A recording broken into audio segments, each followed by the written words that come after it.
Take her, Tulu. She's yours, debt's gone. Amina's father grabs her arm, his drunken shout echoing through Amari. Red sand swirls as she stumbles, her small bag clutched tight.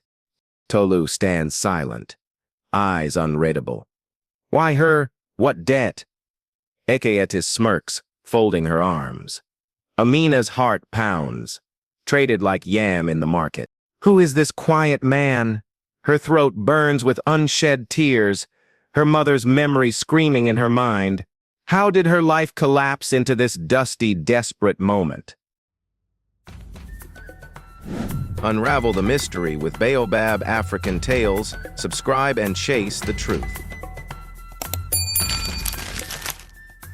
In the small village of Amari, Nigeria, the red sand sticks to everything.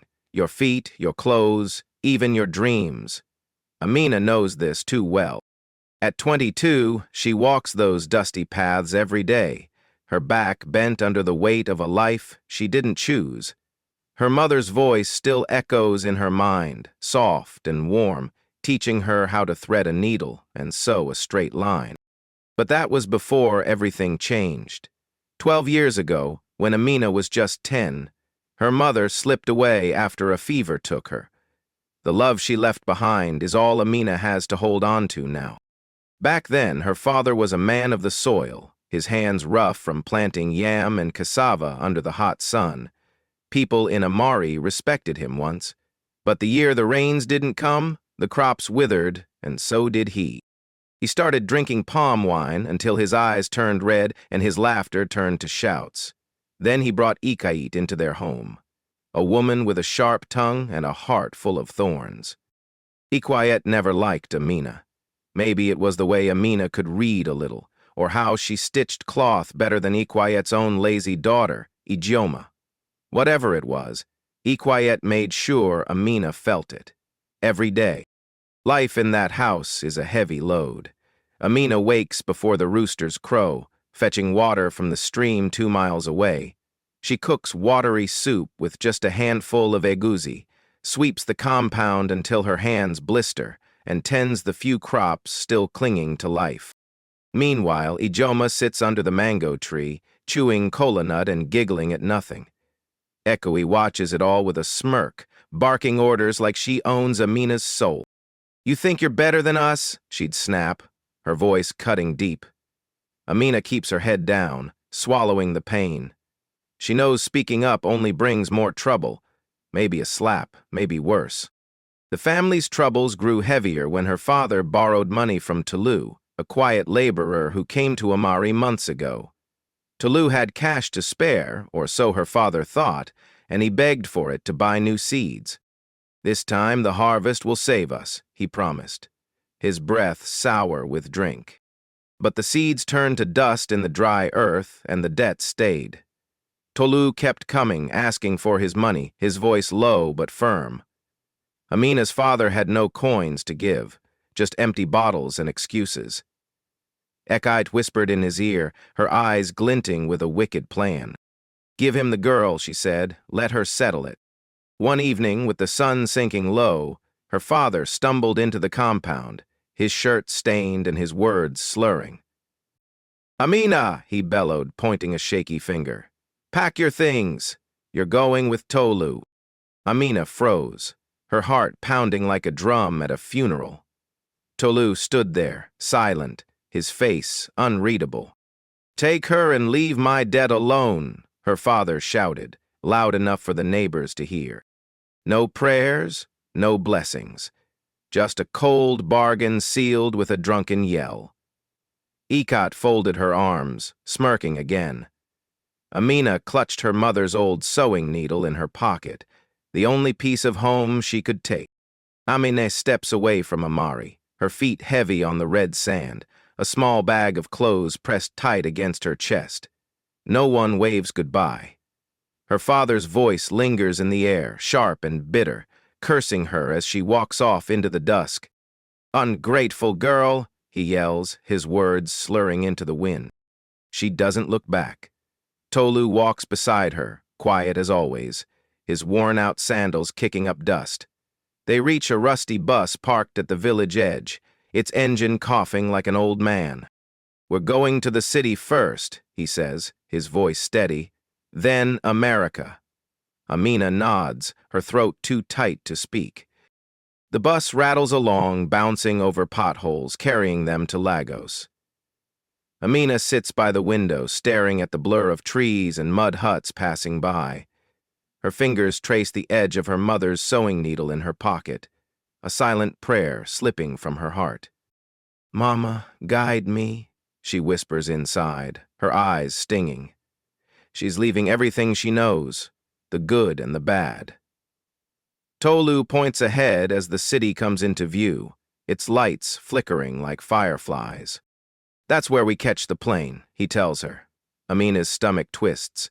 Planes are for rich people, not girls like her. But Tolu seems sure. At Lagos Airport, the noise hits her hard. People shouting, horns blaring, bags dragging across the floor. Amina clutches her bag tighter, her eyes wide. She's never seen so many faces in one place, all rushing somewhere she can't understand. Tolu guides her through the crowd, his hand hovering near her shoulder but never touching. "Don't worry," he says, his voice cutting through the chaos. "I've got the tickets." They board the plane and Amina sinks into the seat, her heart pounding. She's scared, of the sky, of what's waiting across the ocean, but Tolu's calm face beside her keeps the panic from swallowing her whole. Up in the air, the plane hums, and Amina stares out at the clouds, thick and gray. She thinks of Amari, the dusty compound, her father's drunken rages, Ikayet's sneers. It's all behind her now, but the pain sits heavy in her chest. Tolu pulls out a small pack of bread and ground nuts, splitting it between them.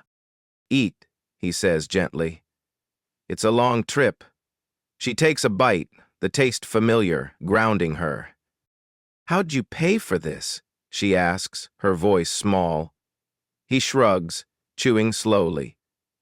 "Saved every kobo I could."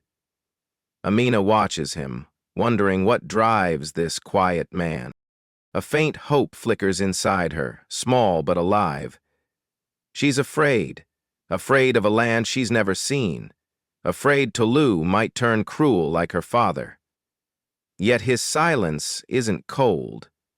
It's steady, like the Baobab tree standing strong through storms.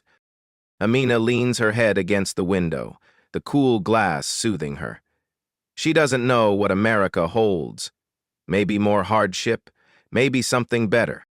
But for the first time, she feels a crack in the darkness she's always known. Tolu doesn't push her to talk, just sits there, eating his groundnuts. And that quiet gives her space to breathe, to hope. The plane touches down in Atlanta, Georgia, and Amina steps out, her legs shaky from the long flight. Tolu leads her through the airport, past people chattering in English too fast for her ears. They climb into a noisy taxi that drops them in a neighborhood alive with familiar sounds. Nigerian voices haggling, gospel music spilling from open windows. Kids kick a ball down the street, their laughter loud and free. Amina breathes in the air, thick with the smell of jollof rice cooking somewhere close. It's strange, this place, but it carries a piece of home she didn't expect to find. Tolu walks her to a small apartment tucked behind a big mansion, its white walls gleaming under the sun. "This is ours," he says, pushing open a creaky door. "Comes with my job, cutting grass." The room is plain. 2 chairs, a thin mattress, a stove in the corner, but it's clean. Amina sets her bag down, her fingers brushing the rough floor. Tolu points to the mansion ahead. "That's where Miss Clara lives. She's old, kind, needs help inside." Amina nods, unsure what to say. It's not Amari, but it's a start. A roof over her head. Days turn into weeks, and life settles into a rhythm. Tolu wakes early, his mower buzzing across the mansion's lawn, sweat dripping down his back. Amina works inside, dusting shelves and scrubbing floors for Ms. Clara, who smiles and calls her dear. The work is hard, her hands sore by nightfall, but it's steady. Miss Clara pays her small wages, coins she hides in a tin under the mattress. Tolu brings home yams sometimes, boiling them over the stove. Amina eats quietly, grateful for the calm. No shouting, no curses, just the hum of a life holding together.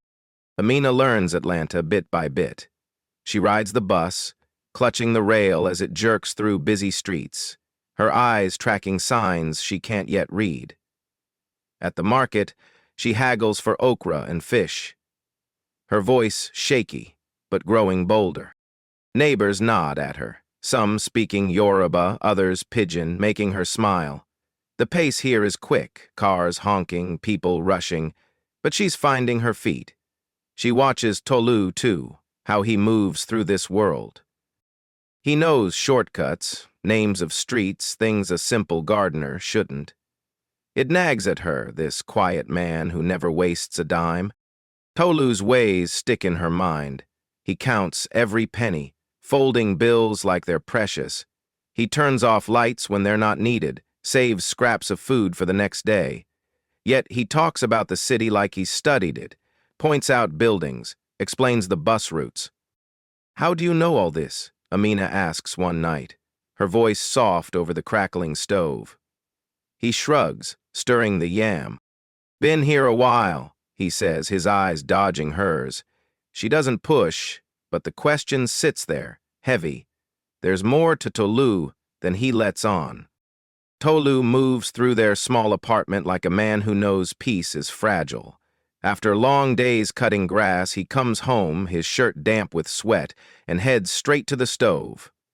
Amina watches him chop onions, stir stew, the smell of egusi filling the air. "Sit," he says, his voice soft, handing her a plate. He never shouts, never snaps, not even when she spills water or burns the yam. It's strange to her, this gentleness. Back in Amari, men raised their voices, their hands too. But Tolu just eats quietly beside her, his presence steady, like a rock in a rushing river. Nights get longer when Tolu picks up extra work. He straps on a security guard uniform, the flashlight swinging at his hip, and heads out into the dark. "More money this way," he tells her, his eyes tired but kind. One evening, he comes back with a plastic bag, pulling out a dictionary and a workbook with English words scribbled inside. "For you," he says, setting them on the table.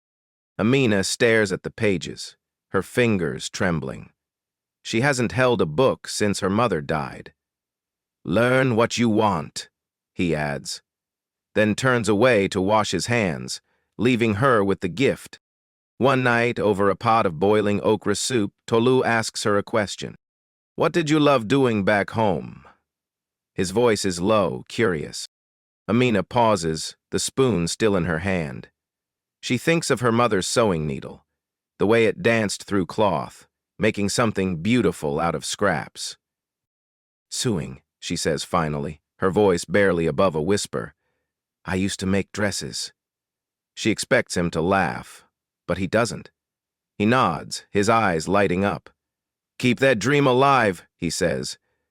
Amina feels a spark, buried deep, flicker back to life. Tolu keeps his distance, and that puzzles her most. The mattress in the apartment is narrow, but he never claims it. He rolls out a mat on the floor, his blanket thin, and sleeps there every night. "You take the bed," he told her that first day, his tone firm but gentle. Amina lies awake sometimes, listening to his steady breathing below. In Amari, men took what they wanted: space, food, even people. But Tolu waits, never pushing, never touching her hand unless she offers it first. It's a kindness she doesn't know how to name, and it pulls her closer, step by careful step. Amina starts to wonder about this man she calls husband. He's too steady, too thoughtful. Laborers she knew in Amari grumbled, drank, stumbled through life. Tolu doesn't. He plans their meals, saves every coin, speaks English with a smoothness she can't place. "Where'd you learn all this?" she asks one morning, watching him count their small stack of dollars. He shrugs, his smile faint. "Here and there." His answer doesn't satisfy her. She sees it in his hands. Too clean for a gardener's, too sure for a man with nothing. Questions grow in her mind, quiet but persistent, like seeds waiting for rain. Amina wakes each morning with a quiet she's never known. No shouts jolt her out of sleep, no harsh hands push her to work. She spends her days flipping through the workbook Tolu gave her, tracing English words with a pencil. "Good morning," she practices, her voice shaky but growing stronger. Neighbors lean over the fence, chatting in Pidgin and Yoruba, their smiles warm. "You're settling in fine," one woman says, handing her a mango. Amina nods, her chest light. For the first time, peace wraps around her like a soft wrapper, and she doesn't want it to slip away. The market becomes her playground. Amina walks the crowded stalls, the air thick with the smell of smoked fish and ripe plantains. She haggles for okra, her tongue sharp, remembering how her mother bargained in Amari. $5, no more, she tells a vendor, her hands firm on her hips. He laughs, then agrees. Back home, she pulls out an old notebook, sketching dresses. Long skirts with bold patterns, blouses with puffed sleeves. She hides the pages under her pillow, afraid to dream too loud. But the pencil feels right in her hand, like her mother's spirit guiding her. One evening, Tolu comes home, his guard uniform slung over his shoulder. "I signed you up for something," he says, pulling a flyer from his pocket. "It's a design class at the community center, starting next week." Amina stares at him, her breath catching. Months ago, she'd mentioned sewing once, a quick whisper over supper. He remembered. "You should do what you love," he says, his eyes steady. She clutches the flyer, her heart swelling. No one's ever listened like that, not her father, not Ekayet. Tolu's care cracks open a door she'd locked long ago. That night, under the apartment's flickering bulb, Amina talks. "Mama taught me to sew," she says, her voice soft, threading a needle through scrap cloth. "She'd sit me down, show me every stitch." Tolu listens, his hands resting on his knees. "My family had hard days too," he offers, his words careful. "Lost a lot, kept going." He doesn't say more, but his eyes hold something deep, something unspoken. Amina nods, stitching a hem. She's not sure she trusts him fully yet, but his quiet pulls her in. They sit there, sharing bits of their past, the air warm between them. Their nights turn into a rhythm. Amina sews, Tolu watches, sometimes asking about her designs. "What's this one for?" he says, pointing to a sketch of a flowing gown. "A wedding," she answers, smiling a little. He grins back, rare and bright. They talk about the market, the neighbors, the way Atlanta hums at night. It's not forced, not a duty. It's two people finding each other, stitch by stitch, word by word. Amina feels it growing, this bond, not because she has to, but because she wants to. And that wanting scares her, just a little. One afternoon, Amina sweeps the apartment, the broom scratching against the floor. She slides Tolu's mat aside to clean underneath, and something catches her eye. A wooden box, small and carved, tucked in the corner. It's locked, but the edges are worn. Her heart beats fast. She grabs a hairpin from her bag, the one she uses for her braids, and jiggles it in the lock. The lid pops open with a soft click. Inside, papers stare back at her. Bank statements with big numbers, a photo of Tolu in a sharp suit, smiling at some fancy event. Amina's hands shake. She digs deeper, pulling out a business card. Adewale Investments, it reads, with Tolu's name printed bold. Her breath stops. This isn't the Tolu she knows. The gardener, the guard, the man who counts pennies.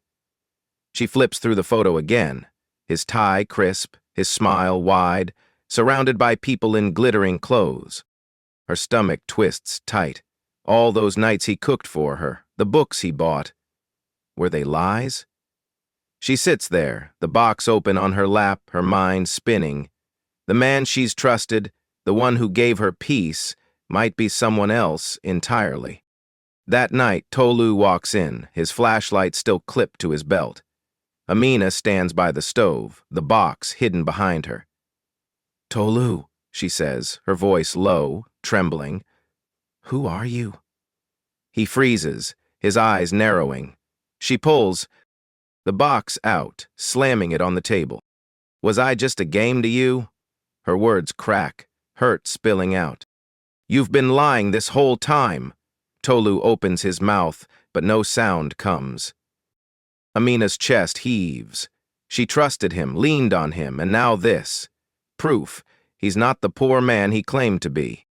The door creaks, and Miss Clara steps in, her cane tapping the floor. She's heard it all, her sharp ears catching every word through the thin walls. "Tolu, tell her," she says, her voice firm but soft. "She deserves the truth before she walks out that door." Amina glares at him, tears burning her eyes. Tolu looks down, his hands clenched. "I didn't mean to hurt you," he starts, but Amina cuts him off. No more excuses. She grabs her bag, storms to the bedroom, and locks the door. Miss Clara sighs, shaking her head at Tolu.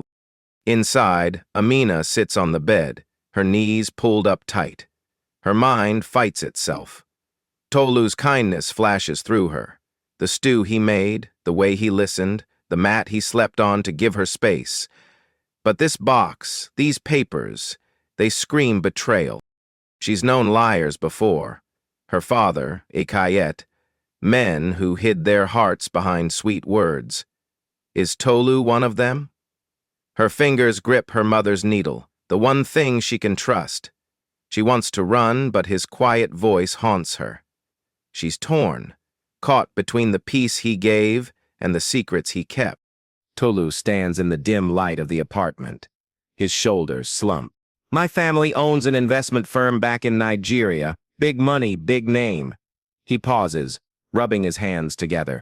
"I'm Tolu Adole," he says, his voice low, heavy with the weight of truth. "I walked away from it all. People used me, friends. Women took what they could and left me empty." Amina sits on the bed, the door cracked open, listening. He takes a breath, his eyes fixed on the floor. Her heart pounds, but she stays quiet. His words cut deep, stirring memories of her father's lies, Ekatset's greed. She waits, needing more. "I went back to Nigeria, lived simple, worked the land. Lent money to farmers like your father, not for profit but to see who they really were." His voice softens.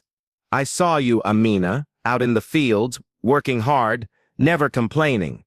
You had strength, even when they broke you down." Miss Clara shuffles closer, her cane tapping a slow rhythm. She blinks, tears welling up. He'd watched her, known her pain, long before that drunken deal. "I took you not just for the debt," he says, "but because I believed in you." Her chest tightens, torn between hurt and wonder. "He's telling the truth, child," she says, her voice warm but firm.